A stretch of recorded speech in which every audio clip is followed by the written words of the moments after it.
Hi, I'm Kavalden, and welcome to another installment of Kavalden's Comic Reviews. Today I have three comics. Let's see here. Today we have Deadpool number 35.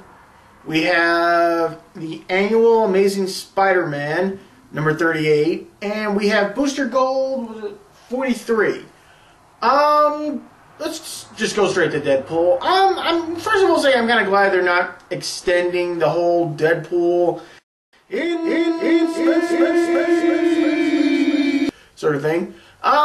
Mostly keeping it sweet because if you look at it, Deadpool's already done the space thing in past issues. He's already done the space thing, so it's kind of over with.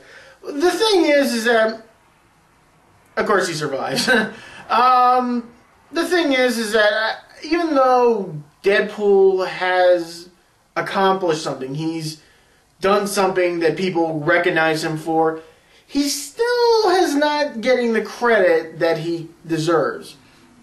To put in terms in a way, you know how David Hasselhoff sold those records, made all those records in Poland, and yet nobody heard or even want to listen to it in the United States? It's kind of the same thing. Basically, Deadpool realizes, listen, space is huge. A lot of stuff doesn't get sent to Earth. So, if he was on Earth and he did this, he'd be a huge hero. In space, he's a hero, but he's not a hero on Earth. So I guess what I'm saying is, Deadpool wants to be a hero for Earth.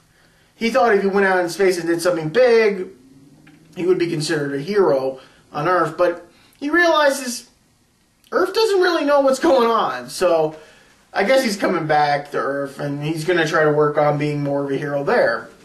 I guess it would make sense, because some people weren't too crazy about the whole space thing. I mean, like I said, they already done the space thing before, so I don't know why going back would make any difference. Plus, if you count Deadpool Core, that was sort of in space as well, so we'll see. Hopefully enough he gets a nice big welcome party. Let's move on. Annual Spider-Man number 38.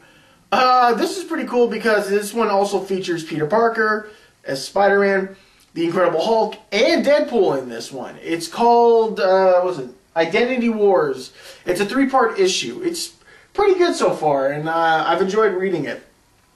Somehow, Deadpool's been hired to break in and steal a trans-dimensional portal technology. Of course, Spider-Man is there, and just as coincidence, Bruce Banner is there. Of course, when the guys that hired Deadpool come in and start pushing Banner around, instantly he starts turning into the Hulk. Spidey shows up, chaos ensues. We've got a knocked out Deadpool, a half-naked Bruce Banner, and a very confused Spider-Man. For some apparent reason, Peter's not in his own world. He realizes this when he sees two Deadpools. Now, I find this to be very funny because we have our Deadpool, and then we have, I guess, Lantern Deadpool, or Green Deadpool, because there's a Deadpool running around with a green costume. I guess maybe the artistry or the writers thought it'd be kind of funny, considering enough that the new Green Lantern film is coming out soon. And I guess, since Ryan Reynolds is playing Hal Jordan, and I guess he's also going to be playing Wade Wilson when the Deadpool movie gets out soon, very, very soon, I guess they thought it was a nice little joke. Peter also realizes that he has a counterpart of himself here. Now, this is the funny thing. His counterpart is like Batman and Superman combined. I mean, he's super powerful, and he's got a spider cave, and he's rich and famous, and everything. And no villain wants to mess with him because he's like, oh, he's so powerful. And the cool thing about it is that Peter also realizes that, hey, his Uncle Ben is alive. Living up the good life, too, if you consider it. But I'm not going to spoil anything. But basically, I thought it was kind of weird when I saw the costume. Basically enough, I guess you can chalk this up to having another different Spider-Man costume this time. This time with a cape, so that'd be kind of funny. It's a pretty good story, and continuing off, I guess basically what they're going to do is, since Bruce Banner's in this world and Deadpool's in this one, because what happens is, I guess they're going to continue going around where, because there's supposed to be, an annual Deadpool supposed to be coming out soon. #1 supposed to be coming out. And I guess that's what they're doing, since this is a 3-part issue. So we'll see how that is. I'll keep reading this one to see how it is. It seems like it was a really good read. I really enjoyed this one. Moving on to Booster Gold. I'm kind of jumping into the series on this one, like maybe, I don't know, way too long. I mean, this is issue 43, and there's a lot I don't know about. Surprisingly enough, a lot of people have told me that Booster Gold is a pretty good read. I wanted to check it out, and surprisingly, like I said, I don't know the whole situation. I do know the character about Booster Gold, and I think I've mostly known him more from the from the Justice League Unlimited series, and then the Batman Brave the Bold. You know, basically Booster Gold is a guy from the future, not too distant future.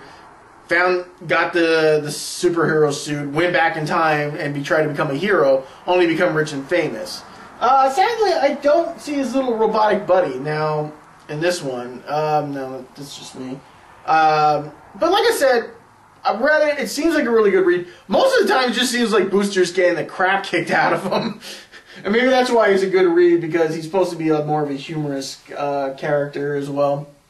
I mean, considering enough what I've seen in the series and what I've seen in the television, the cartoons, he does seem like a good read. And it seems like a really interesting book, and I probably might pick up a few more issues or pick up past issues just to see how it is, because this is the only one I have.